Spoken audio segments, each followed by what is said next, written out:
All right, my littles, tonight we have a well-loved classic, 101 Dalmatians. Such a fun book. So many dogs, huh? Ooh, and this one is falling apart. It's been read so many times. Okay. Once there were 10 Dalmatian puppies. Pongo was their father. Purdy was their mother. They all lived in a house in the city with 2 very nice people. One day the puppies went for a walk. A woman named Cruella was going by in her car. Cruella was a dog thief. Oh no. You see her right here. As soon as she saw the puppies, she stopped to count them. 10, she cried. 10 Dalmatian puppies. I must have them. 2 men worked for Cruella. Their names were Horace and Jasper. Horace was short, fat, and dumb. Jasper was tall, thin, and dumb. I want those puppies, she told them. Get them tonight. That night, Jasper and Horace sneaked into the house where the Dalmatians lived. Everyone was asleep. They put the puppies in a big black bag. Then they climbed out the window. The puppies began to bark inside the bag. Pongo and Purdy woke up. The basket was empty. The puppies were gone. Where are all the puppies? Cried Purdy. I don't know, said Pongo. Then Pongo had an idea. We will send a message to all the dogs in the city, he said. Maybe someone has seen our puppies.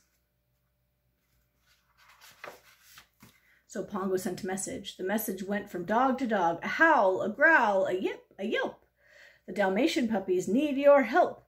A bark, a woof, a long bow wow. Find our puppies, find them now. Soon all the dogs in the city were barking. In an old barn near the city, there lived a horse named Captain, a dog named Colonel, and a cat named Sergeant Tibbs. That night they heard barking. It was coming from the city. It's a message, said the Colonel. Someone is looking for Dalmatian puppies. None here, sir, said Tibbs. Then they heard more barking. It was coming from a house down the road. Sounds like puppies, said the Colonel. I believe you're right, sir, said Tibbs. Then we must go and see if they are Dalmatian puppies, said the Colonel. Why do we have to do all that? Asked the Captain. Because of the message, said Tibbs. They marched down the road and up to the old house. The barking got louder and louder. How odd, said the Colonel. There is a light in one window. Why is that odd? Asked the Colonel. Because no one lives here, said Tibbs. They went into the window and peeked in. The room was filled with Dalmatian puppies. A man was holding a big black bag. It was filled with 10 more Dalmatian puppies. A woman in a fur coat was saying, Now I have 99 Dalmatian puppies. Tomorrow I will sell all of them to the circus, and the 3 of us will be rich. Oh no, huh?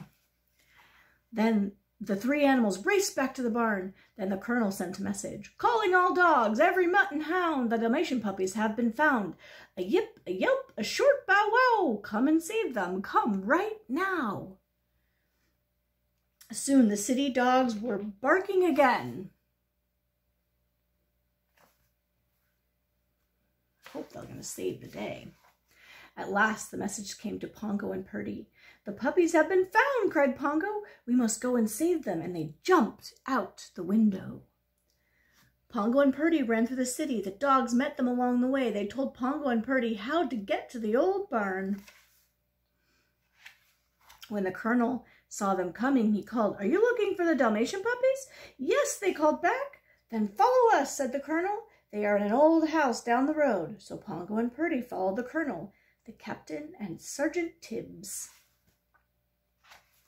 Pongo and Purdy went into the old house. They saw 2 men with their puppies.